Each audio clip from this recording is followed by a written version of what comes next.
Hi, I'm going to quickly show how to create a light and dark mode using TailwindCss and AlpineJS, and finally using local storage to remember the state. I'm going to go through all the steps how to create it from the start, so initializing TailwindCss, bringing in AlpineJS. But if you've already got something like Tailwind already installed or using your own JavaScript framework, you can look at the timestamps to skip them bits in the video. Hopefully you find it useful. Thanks. Okay, here's the design that we're going to be using. It's a simple design, just some text here, a Google font of Rubik's, and a button to toggle it from dark and light. We're using 4 colours, and there's shade of light, a grey, bluey, and these here are a gradient. Both of them are. It doesn't look much like a gradient, but it is a gradient. And so that's the dark version, hello world, simple text, and again there, hello world on a lighter text. Okay, so let's go to the terminal, let's go to the editor. Okay, I've currently got nothing set up. So first thing we're going to do is install TailwindCss. So if you go to the Tailwind documentation, if you're already using a framework such as something like Laravel, Svelte or Nuxt, you can skip this step. If not, I'm going to show you the process that I usually go through. Okay, first thing you normally have to do is do npm install -d TailwindCss. I've already got that installed, so I'm going to skip that step. So the next step now is install the config. So go to the command line. So I'm in VS Code and type in npx tailwind css init. So what this command does now is creates a Tailwind config. As you can see in the top right corner, Tailwind config.js. And I'll just go to it here. Okay, if you go back to documentation. So what you got to do is you got to tell TailwindCss to look out for the files that you're using. In my case, I'm just using a simple index HTML file, so it's quite simple for me. But on your own system, you should be able to put in the files to tell Tailwind to look out for. And mine's going to be called index.html. And let's quickly create that file now. So in here, new file, index.html. Magic. We don't need it yet, so go back to that.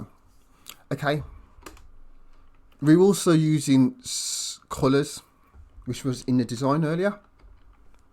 These 4 colours here. So we're going to include these into the Tailwind config also. So if you just call it colours.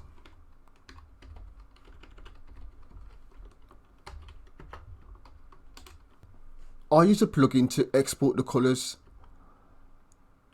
It usually just a CSS style variable, so you just need to change it around from that, but it's the same process. So for us to Control P, and that's it there, export styles to CSS variables.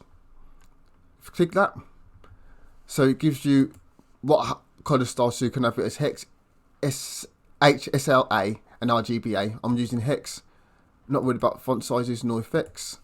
So generate. I'll just copy these 4 colours, go back to the code, paste them in,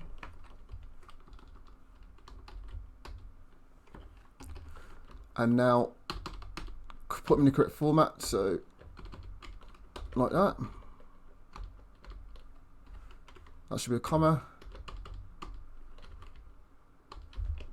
speech marks, speech marks. Excellent. Next one now, we're going to do font family.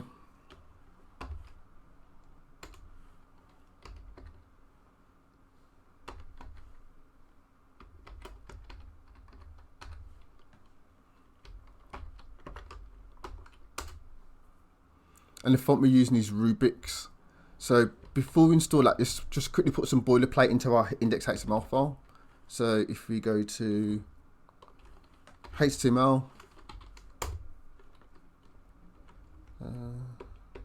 just say dark and light mode toggle,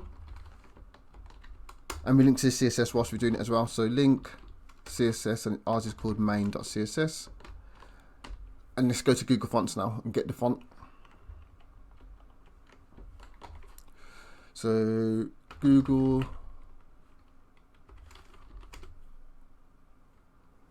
and we want it to be called Rubik's. So Excellent. And let's just go back to the design to see what styles we want. So if we go back to it, so close that. And I used a bold. Okay. So we only need one style since it's a simple site, but we just get bold and this standard one.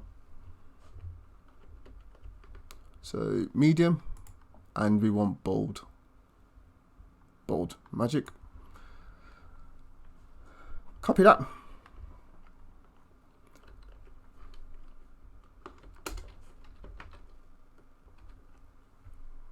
And then we want to copy that there.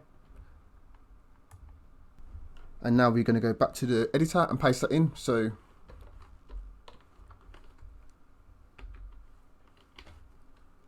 RUBKI.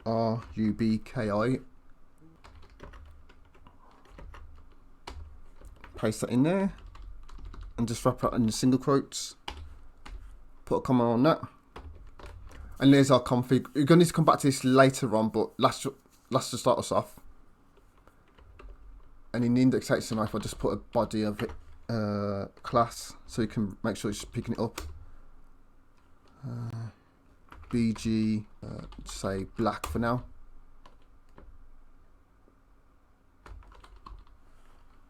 H1 test. Again, this is just a test to make sure it's working. So font, text, free Excel. Okay. So back to the Tailwind website to check the next step. Okay, since we're not changing these stuff here, we don't need to import that CSS. We don't need to do this step. But if you changing around the CSS file, got other includes in there. Say if you use something like post CSS, you would need to do this step. But in my case, I'm not changing these variables. This directives from Tailwind here, so I can ignore this step if I get my words out. Okay, the next step now is you're going to run the build process. So back to the editor, command line, and it's going to be npx Tailwind CSS, and now it's going to be the output. So our file is going to be called main.css, and you're going to do 2 hyphens watch. Let's make that slightly bigger. Can you see? So it goes to npx Tailwind CSS, output to main.css, and watch. Enter that. There you go, that's built it. So if you just copy that path, go back to the browser, fingers crossed. There you go. Test. So that's all worked. So go back to the editor. Okay, we don't need that no more. So, and I'm going to hide the tonal because we no longer need it. And I'm going to hide the sidebar because we don't need that also. So delete that line. Let's check the design. So it was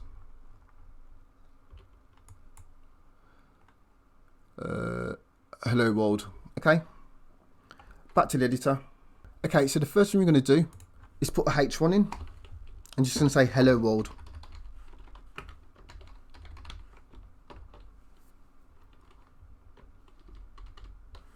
Class. And let's check what font size this was. So if you go back to design, 120 pixels. Text.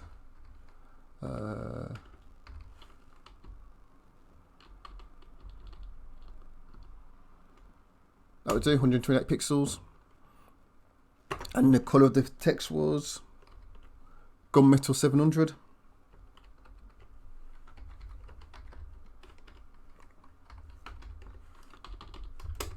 Gunmetal 700. And font was bold.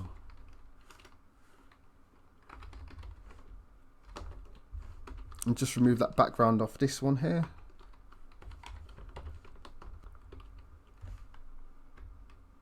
Excellent. Add on the Rubik's text, so that was text.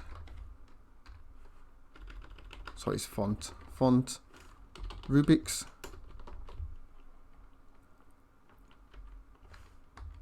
Beautiful. Okay, now we're going to center the text. So to do that, we're going to be using the grid.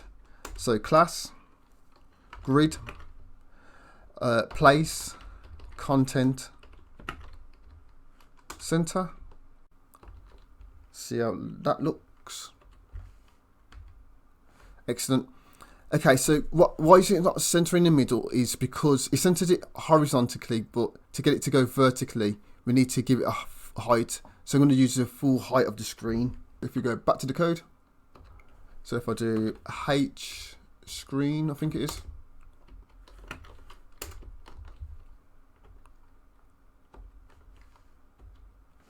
Excellent.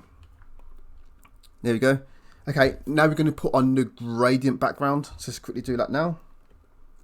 So back to the code. So let me just check which gradient was. So it was linear. That's a 300 to 100. Okay. So back to code. And just double check the syntax, make sure I get it right on Tailwind. So if you do gradients, linear gradients, there we go. So background gradient to top from to, okay. So BG gradient, BG gray to top. Yep, to top. So you want to be from gunmetal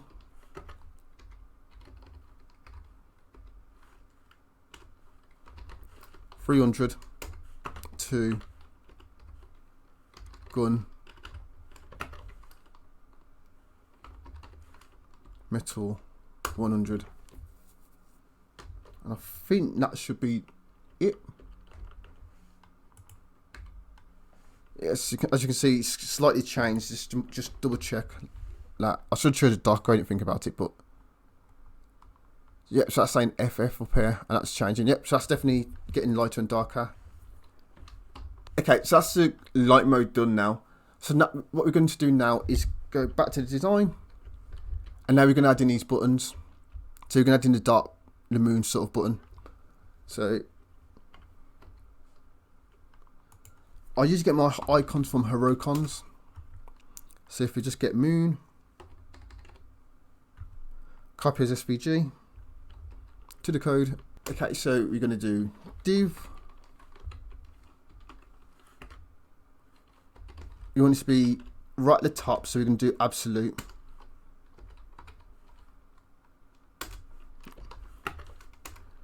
Since we're using absolutes, we need to put a relative on the parent, so I'm going to quickly add in a relative on here. And now, that's it. Button.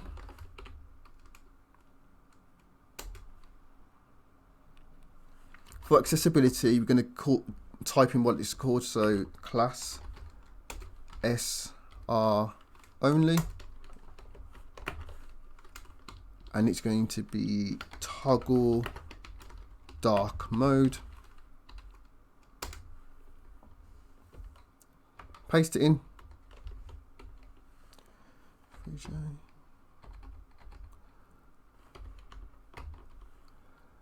Okay. I usually like mine to be 40 pixels when it's just an icon, just so it's easy to press on mobile. So if I change that from 24 to 40, so 10. The reason why it's 10 is because that's each unit is 4 pixels, so 4 times 10 is 40, as you can see in the tooltip. So that's 40 pixels, and we're going to add in our color, which is it'll be the same as the font, Gunmetal 700 text. Gun Metal 700. And I think that should be it. So go back to the page.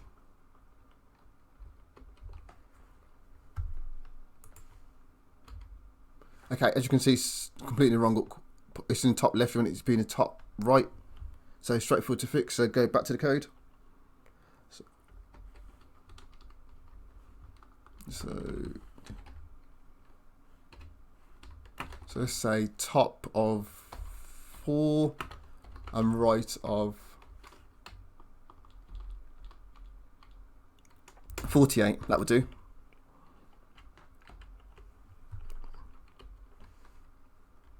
Excellent, that's much better there in the top right corner. Okay, so that sets up the styling now. So next thing now we need to do is we're going to install AlpineJS. That's going to help us do the interactivity for us to toggle it between light and dark. You can do this in normal JavaScript, but I'll just do it in Alpine for now. So if I go back to open up Google and type in AlpineJS, copy that to the code,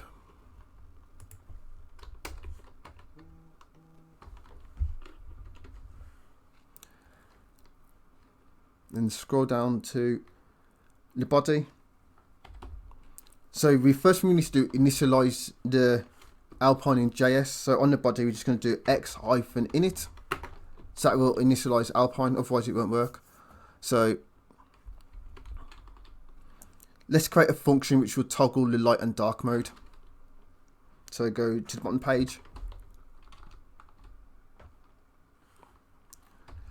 script tag,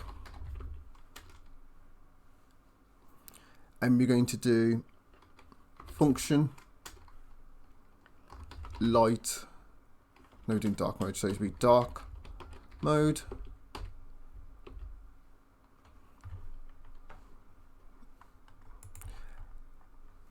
and we want to do document element. So that's going to put in this highest element on the page, which will be the HTML tag. Class list dot add dark. Cool. Okay, back up to the button. So class, so it's when working with Alpine, it's going to be at click. So that means if it's clicked, dot prevent the default action, and this is going to be dark mode. Okay, that's going to switch on dark mode when you click on it.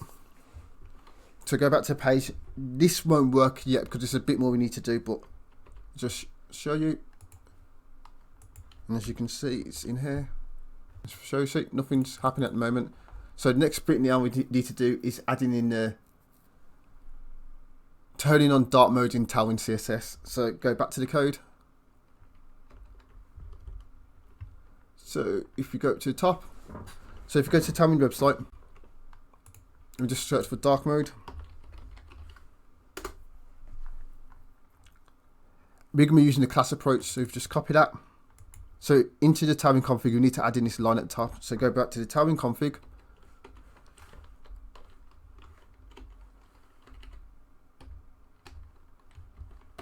It's going to be dark mode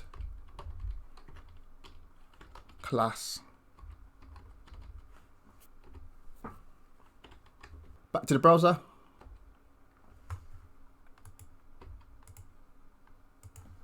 Okay, that should work, but it's not, and the reason for that is if you go back to the code. Okay, since I'm not running on the server, I need to do the HTTPS on it. Back to the code, and as you can see, it's toggling in the dark. Perfect, that's exactly what we wanted. So go back to Firefox, and all we need to do is prefix what we want with the prefix of dark. So back to the code. So if we just do the text for now, and dark text gunmetal, and I think it's 300. Just double check. What's that? 100, sorry.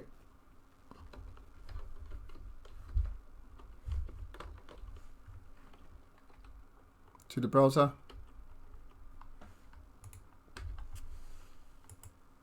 Here you go, that's changed. So now we need to do that exact same thing on all the other elements on the page. So just quickly do that now. So the gradient is dark from gunmetal. So it starts from the highest to the lowest. So it'd be 900 to dark gun to gunmetal 700. Okay, perfect. We need to change that icon as well so we can show a light one, but as you can see, that's it there.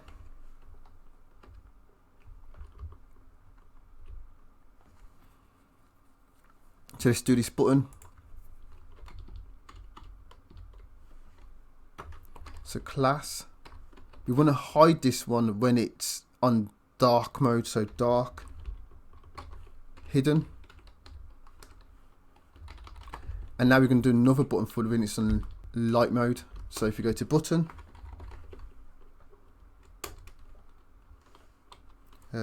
just copy that there.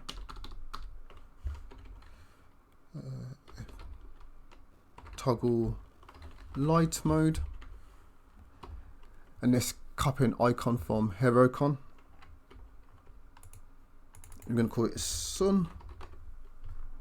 Copy that. Paste it in. Okay. And this is going to be text. Was it 100? Yeah. So text gunmetal 100. And again, make these 40 pixels. So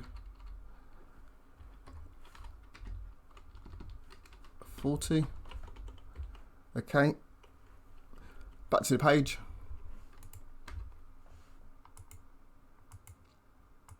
Oh, I haven't done JavaScript for that, so quickly do that one now. So button, class, so hidden by default, then it's going to be dark block, and then at click dot prevent equals light mode.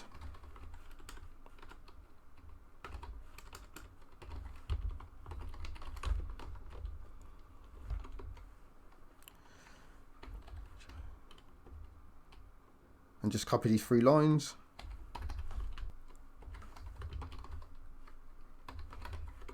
There would be a way to do this as one function, but I'm just going to keep it simple and straightforward to use since it's only a quick demo.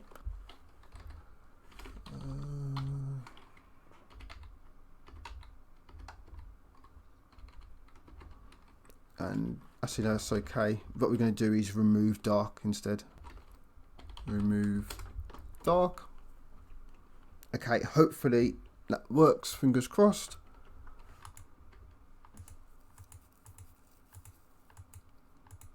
Perfect. Okay, so this is all great, but there's one problem. If I press F5, it goes back to it. So if you've got a website with several pages, it will keep losing the theme. So there's 2 choices that we could do to fix this. You can either store it as an object in a database to add in the class when you're loading the page, or use a local storage. So that's what we're going to be using now, local storage, because it's straightforward and quick to use. So if you go back to the code, up to the top, I'll put it under the title. And on the TailwindCss website, they've got some really good code for this. So scroll down. So what that does is, if you look, local storage theme has dark, or in the local storage sys theme, adds in the class of dark. Just copy that, paste that in there. Excellent. So the next step now we need to do that's been added is, when we add in our buttons, we need to add that to local storage, because I show you why that won't work. So if you go back to the code, So it's still not doing anything because we're not adding it to local storage, so we can do that now. Add to local storage, straightforward to do. All you need to do type in is local storage dot set. If you remove item, actually remove item theme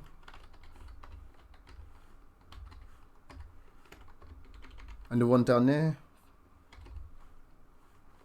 local storage set item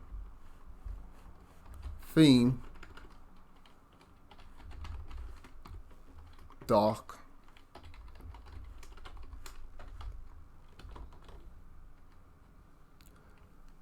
Back to the page. Just going to quickly open up the developers toolbar, storage, local storage. Just refresh that, make sure it's picking it up. Okay, so click on that. There you can see the theme dark. Removes it, adds it in, removes it. Okay, so if I press F5, this should still remain dark. And that's it. So that's how you use AlpineJS, TailwindCss, and local storage to create a light and dark theme. I could run through what we've done. So what we've done was create the TailwindCss, create the website as you normally would. With AlpineJS, we created 2 buttons. And what the buttons does is I've removed the class of dark on the page and removed it from the local storage, or it adds the class of dark to the top of the page, so that'll be the HTML tag, and adds the theme of dark in local storage. And using the code that we got from AlpineJS, sorry, from TailwindCss, it looks for the looks in local storage if it's in there, and then adds it to the page. And that's it. Any questions, or if you're not too sure of, want to run through again, just put a note in the comment and I'll try and respond. Thanks for your time.